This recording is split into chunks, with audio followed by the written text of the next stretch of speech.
अभी तक आप लोगों ने जैव प्रक्रम के अंतर्गत अंगों के बारे में जानकारी ली कि हमारे शरीर में कौन कौन से अंग पाए जाते हैं, कौन कौन से तंत्र पाए जाते हैं और ये तंत्र किस प्रकार कार्य करते हैं, इसके बारे में आप लोगों ने जानकारी प्राप्त की। क्या आप लोग जानते हैं कि ये अंग या ये तंत्र जो है अपने आप काम करते हैं, अपने आप सुचारू रूप से चलते हैं? क्या आप इस बात से सहमत हैं? जैसे मान लीजिए पाचन तंत्र है, तो पाचन तंत्र क्या अपने आप काम करता है? हृदय है, सर्कुलेटरी सिस्टम जिसको हम परिसंचरण तंत्र कहते हैं, परिसंचरण तंत्र क्या अपने आप काम करता है? इसी प्रकार उत्सर्जन तंत्र क्या अपने आप काम करता है? तो हमने अभी तक जैव प्रक्रम के चैप्टर में सिर्फ ये जाना है कि पाचन तंत्र कैसे काम करता है, परिसंचरण तंत्र कैसे काम करता है, श्वसन तंत्र कैसे काम करता है, उत्सर्जन तंत्र कैसे काम करता है। सिर्फ उसकी अभी अपन सभी ने उसकी जानकारी कैसे बना होता है और इसकी क्रिया विधि क्या है, इसके बारे में जानकारी प्राप्त की है। अब हम तंत्रिकीय नियंत्रण और समन्वय के माध्यम से ये जानेंगे कि इन अंगों पर तंत्रिका का क्या प्रभाव पड़ता है। कहने का मतलब ये है कि हमने जो तंत्र पढ़े हैं वे सभी तंत्र एक ऐसी युक्ति या एक ऐसे तंत्र पर निर्भर रहते हैं जो इनडायरेक्टली अप्रत्यक्ष रूप से पर काम करता है। ठीक है, कहने का मतलब ये है कि तंत्रिका क्या होता है, समन्वय क्या होता है, ये आपको मैं पहले बता चुकी हूँ। ठीक है, तो हमारे शरीर में एक और विशेष तंत्र होता है। अभी तक हमने इतने सारे तंत्र पढ़े, तो उन सभी तंत्रों का जो हेड होता है, हेड ऑफ द डिपार्टमेंट, जैसे मान लीजिए आप ये छोड़ दें, हम पढ़ाई कर रहे हैं, ये छोड़ दें, अभी हम ये मान लें कि हम विद्यालय आते हैं। ठीक है, विद्यालय में आप अभी तक क्या हुआ, टीचर से मिले हैं। ठीक है, हम टीचर से मिलते, टीचर से आपको पढ़ा देते हैं, तो इसको हम मान लेते हैं कि ये एक प्रकार का सिस्टम हो गया, टीचर हो गया सिस्टम। जो हमारे शरीर में अंग तंत्र होते हैं वो हो गए। सभी शिक्षक अपने अपने विषय के हिसाब से आपको ज्ञान दे देते हैं। अब इन सभी को कंट्रोल करने वाला भी तो होता है हेड ऑफ द डिपार्टमेंट। कौन होता है? प्रिंसिपल, प्राचार्य होता है, वो सभी टीचर्स को कंट्रोल करते हैं। ठीक है, और तीसरा कौन होता है? प्यून, जो क्या करते हैं, अपने बखूबी काम करते हैं। तो वैसे ही हमारे शरीर में हेड ऑफ द डिपार्टमेंट तंत्रिका तंत्र। ठीक है, कौन होता है हमारे शरीर का? ब्रेन। ठीक है, हेड होता है, ये भी एक प्रकार का तंत्रिका तंत्र कह सकते हैं, इसी से संचालित होता है पूरा तंत्र। फिर इसके बाद तंत्रिकाएं होती हैं जो हर एक अंग से जुड़ी रहती, जैसे कि टीचर, ये हो गए प्राचार्य, प्रिंसिपल। तंत्रिकाएं हो गई कौन? टीचर। जैसे हमारे शरीर में जो तंत्रिकाएं होती हैं किस प्रकार काम करती हैं? विद्यालय के एक टीचर के समान। और जो प्यून होते हैं, प्यून क्या होते हैं? अपने विद्यालय की साफ सफाई और भी जो काम होते हैं, एक्स्ट्रा वर्क होते हैं, वो करते हैं, जो कि आप लोगों से रिलेटेड भी हैं और नहीं भी हैं। ठीक है, तो ऐसा काम, प्यून का काम कौन करता है हमारे शरीर में? अंग, ऑर्गन जो होते हैं हमारे शरीर में, जैसे आहार नाल है, लंग्स हैं, हृदय है, किडनी है।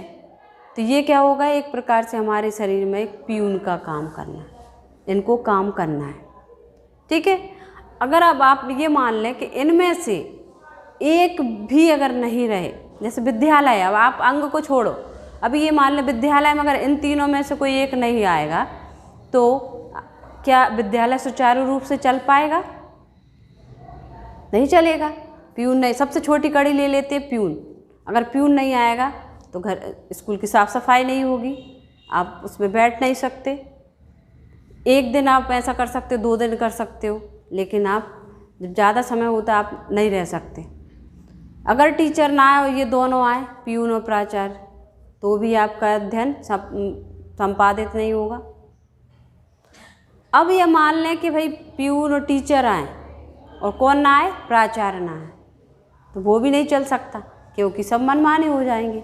अब उनको कंट्रोल करने वाला भी चाहिए जिनके दम पे सब सुचारू रूप से चलता है।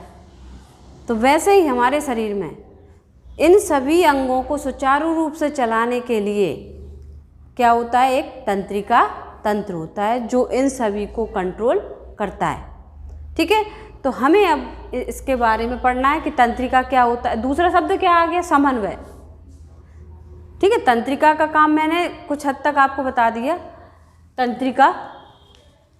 तंत्रिकी नियंत्रण कैसे होता है वो मैंने आपको फिलहाल मोटे तौर पे बता दिया। समन्वय क्या होता है? समन्वय मीन्स एक संतुलन बना के चलना। ठीक है, तो हमारे शरीर में संतुलन बनाने का काम कौन करता है? हार्मोन्स। ठीक है, ये दोनों तंत्रिका और समन्वय का काम सिर्फ जंतुओं में होता है, पौधों में नहीं होता। और सिस्टम होते हैं, लेकिन तंत्रिकी नियंत्रण और समन्वय सिर्फ जंतुओं में होता है। ठीक है, तो तंत्रिकी नियंत्रण किसके माध्यम से होता है? तो तंत्रिकाओं के माध्यम से होता है। तो इनके लिए एक पूरा तंत्र निर्धारित होता है जिसमें क्या क्या होते हैं? संवेदी अंग। पहले क्या होंगे? संवेदी अंग। दूसरा तंत्रिका।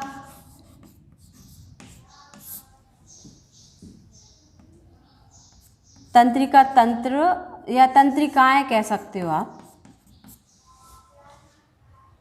ठीक है, और तीसरा जो मुख्य होता है,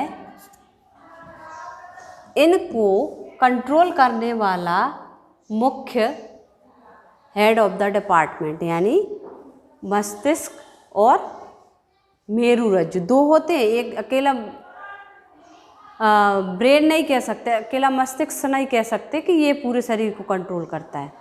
तंत्रिका के अंतर्गत कौन कौन से आ जाएंगे? एक आ जाएगा आपका मस्तिष्क,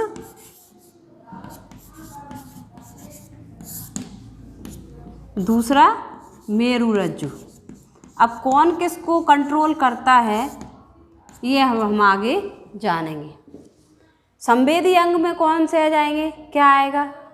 संवेदी अंग में आपके आ जाएंगे जो आपके संपर्क में रहते हैं, संवेदनाओं के संपर्क में रहते हैं, जैसे कि त्वचा। ठीक है, त्वचा, स्किन, पेशियाँ, जैसे हम चलते हैं, भागना दौड़ना, तो ये पेशियों के कारण होता है। त्वचा है, पेशी है। ठीक है, तो ये होते हैं क्या? संवेदी अंग। दूसरे तंत्रिकाएं कौन सी होती हैं? पहले अपन सेकंड ये समझ लेते हैं कि ये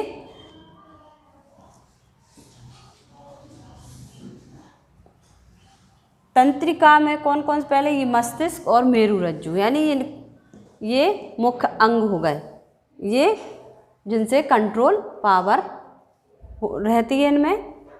फिर इनसे निकलती हैं तंत्रिकाएं। ठीक है, तो मस्तिष्क से निकलने वाली तंत्रिकाएं कहलाती हैं कपालीय तंत्रिकाएं। ठीक है, कपालीय तंत्रिका,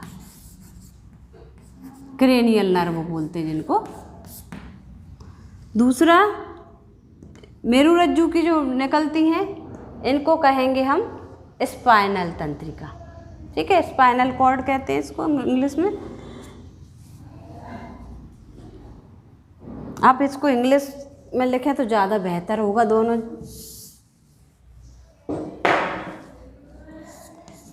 क्रेनियल नर्व, दूसरा स्पाइनल नर्व।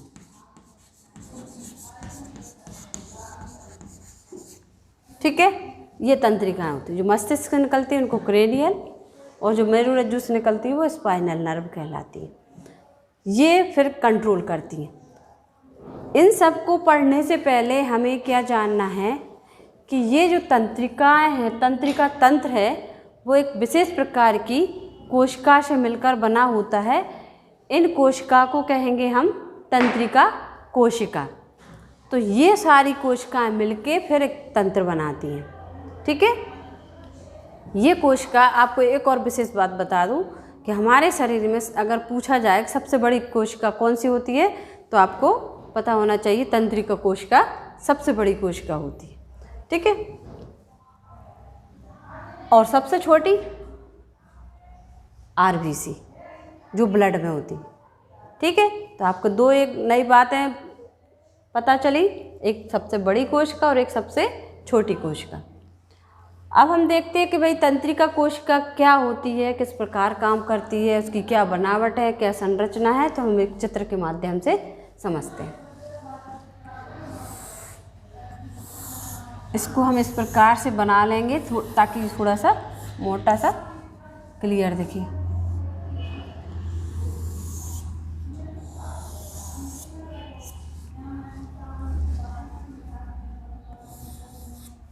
ये दो देखा जाए तो ये इसकी जो मुख्य जो कोशिका होती है इसको हम कहेंगे साइटोन या न्यूरॉन।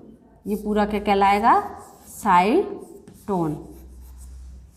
इसमें केंद्रक पाया जाता है, तो हमने इसको न्यूक्लियस लिख दिया। इसमें कुछ कण पाए जाते हैं, इन कण को कहेंगे निसेल्स,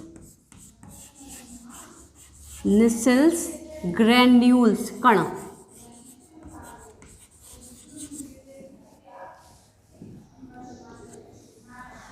अब इसमें दो प्रकार के प्रवर्ध निकलते हैं। साइटोन से दो प्रकार के प्रवर्ध निकलते हैं। इन प्रवर्ध को, जो छोटे प्रवर्ध होते हैं उनको कहेंगे डेंड्राइट। इस प्रकार से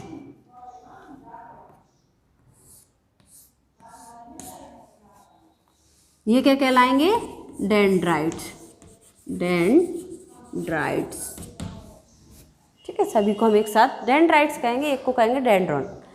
और एक प्रवर्ध ऐसा होता है जो आकार में बढ़ जाता है, इस बड़े प्रवर्ध को कहेंगे एक्सोन। ये क्या कहलाएगा? ये एरो नहीं लगाया करो, ये मेरी गंदी आदत है, सीधे लाइन खींचना है। एरो किसको लगाते हैं? जिसमें फ्लो का फ्लो शो हो, बहाव। ठीक है, बहाव का जो डायरेक्शन बताते हैं ना, तब एरो लगाते हैं चित्र में। कभी भी आप डायग्राम बनाएं उसमें कभी एरो का निशान नहीं बनाना। ठीक है, सीधी लाइन खींचना है, तो इसको कहेंगे एक्सोन। ठीक है, ये बड़ा वाला जो प्रवर्ध है वो क्या कहलाएगा? एक्सोन कहलाता है। अब एक्सोन की बनावट कैसी होती है? तो एक लंबा प्रवर्ध होता है, आगे चल के इसमें से भी कई प्रोसेस निकलते हैं जो अगली तंत्रिका कोशिका के डेंड्राइट को जोड़ने का काम करते हैं। एक्सोन के ऊपर एक लेयर पाई जाती है, इसको कहेंगे हम न्यूरोलेमा। जैसे मान लीजिए अंदर वाला ये एक्सोन है, इसके ऊपर ये जो लेयर पाई जा रही है ये कहलाएगी न्यूरोलेमा। और बीच बीच में भी इसमें न्यूरॉन्स पाए जाते हैं।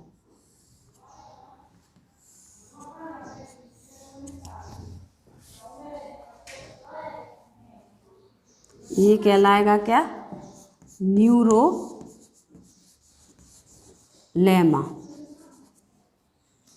और इसके ऊपर एक मोटी लेयर पाई जाती है, परत जमी रहती है, जिसको हम कहेंगे माइलिन शीथ। माइलिन शीत। अभी मैंने बताया कि एक्सोन के नीचे भी एक ये कई प्रोसेस निकलते हैं, प्रवर्ध निकलते हैं। ये प्रवर्ध जो है वो तंत्रिका कोश, तंत्र की दूसरी कोशिका, मतलब तंत्र अकेला एक कोशिका से तो मिलके बनेगा नहीं, कई कोशिकाएं मिलके बनी होंगी। अभी ये एक कोशिका है, ये एक तंत्रिका कोशिका है।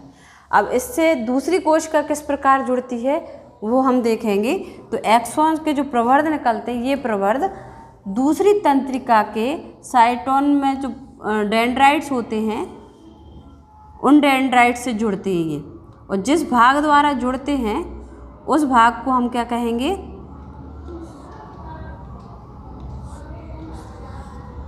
इस प्रकार हम एक कोशिका बना लेते हैं।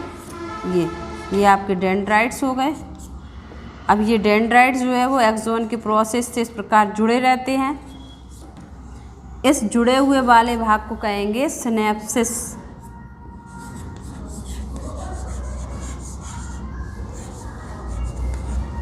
ठीक है, ये हो गई तंत्रिका कोशिका। और तंत्रिका कोशिका दूसरी कोशिका से किस प्रकार जुड़ी होती है ये हमने आज पूरा समझ लिया। इसके बाद हम जानेंगे कि मस्तिष्क और मेरुरज्जु किस प्रकार इस तंत्रिका के माध्यम से अन्य अंगों को, जो शरीर में अन्य और अंग होते हैं उनको कैसे कंट्रोल करते हैं, उसके बारे में जानेंगे।